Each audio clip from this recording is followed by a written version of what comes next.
So, unless you've been living under a rock for the past 10 years, you have no doubt heard of the Marvel Cinematic Universe, spanning 10 years and 22 movies, and easily the most successful film franchise of all time, garnering $22 billion with a B. That's more than twice of second place, which is $9 billion with Star Wars. With the conclusion of Endgame and the Infinity War saga, it seems that many of the heroes will be putting down their mantle, which naturally means that there will be more superheroes replacing them. Asian superheroes is something not very prominent in current media. Granted, there have been a handful of Asian superheroes already. Wong from Doctor Strange, Blink and Psylocke from the X-Men series, Agent May and Quake from Agents of S.H.I.E.L.D., and then there's also Nico Minoru from Runaways. We also have Drax and Mantis, whose actors are Asian, but technically they're aliens. Traditionally, Asians in most superhero movies are usually playing goofy sidekicks, a stereotype, or a girl that's been incredibly over-sexualized. And it's pretty rare that we see an Asian superhero, especially male, on the big screen. Which superheroes do you think should make it into the MCU? Either the movies or TV series? We'll start off the list with one of my favorite superheroes. I won't be covering any superheroes that have already appeared in movies, with one exception, and I also will not be covering Shang-Chi, as he has already been confirmed to be in the MCU.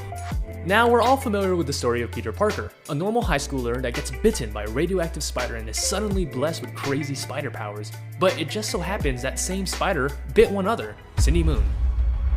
Unlike Peter, Cindy actually had trouble controlling her spider powers and didn't master her skills until 6 years later. For the most part, her abilities are identical to Peter's, with some slight differences. Her spidey senses, or silk senses, as Cindy likes to call it, is much stronger than Peter's, giving her an almost perfect memory, learning and memorizing large amounts of information with little difficulty. She is also noted as being faster than Peter, but physically weaker. But the biggest difference is her web. The MCU Spider-Man, like the comics, uses a machine web shooter, but Silk, like Tobey Maguire, shoots web organically, but unlike Tobey, it comes out of her fingertips. Reportedly, Silk will be in the Sony Spider-Verse series, joining Gwen Stacy in her spin-off adventure. But is there a chance that we'll ever see her in the MCU? Actually, Cindy Moon is already in the MCU as one of Peter's classmates. Now, we don't know if this Cindy Moon in this universe will ever become Silk, but it is an easy path to do if Disney ever wanted to do it. Shiro Yoshida was born shortly after the events of World War II to a mother that was dying due to radiation poisoning from the bomb in Hiroshima. As a result, he was born a mutant with solar radiation powers. Shiro is recruited by Professor X to join the X-Men and is actually one of the first X-Men in history, joining the same time as Wolverine, and additionally the first Asian X-Men member. Oftentimes he's compared to the Human Torch. Sunfire has the ability to absorb and manipulate solar radiation. Through his hands he can release and shoot plasma blasts, searing heat, deadly radiation, or if he wants, pouring all flames. Sunfire has been known to be able to create plasma blasts of more than 1 million degrees Fahrenheit, or 550,000 Celsius for my metric friends. That's approximately 100 times hotter than the surface of the sun. Created in the 1970s, Sunfire is actually one of the first Asian superheroes in Marvel history, so it'd be fitting to see him in the MCU.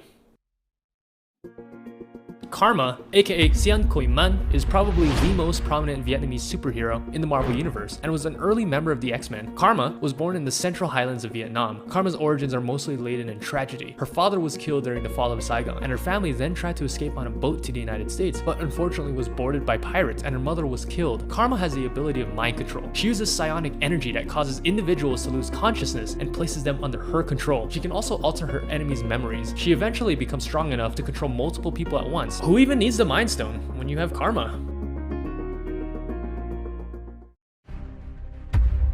The son of Wolverine and his Japanese lover Itsu, Akihiro had a very sad childhood. His mother was murdered when he was still in the womb, but his healing factor allowed him to survive, and a series of events also left his step-parents dead. Like his father Wolverine, he carries many of the same abilities, but with some slight differences. Daken can regenerate, but unlike Wolverine's automatic regeneration, Daken's takes focus and a conscious effort to regenerate and can be slowed or sped depending on his mood. Daken has 2 claws at the top of his knuckles and 1 on the wrist. He's also a trained samurai, having expert skills in swordsmanship and hand-to-hand combat. This might be a questionable choice for some people, as for most of his history he's been a villain and not really a hero. But much like Loki, there have been times where he's done acts of heroism for the greater good. Daken's life is very tragic and was influenced by a lot of events outside of his control, so it's easy to see why he turned out the way he is.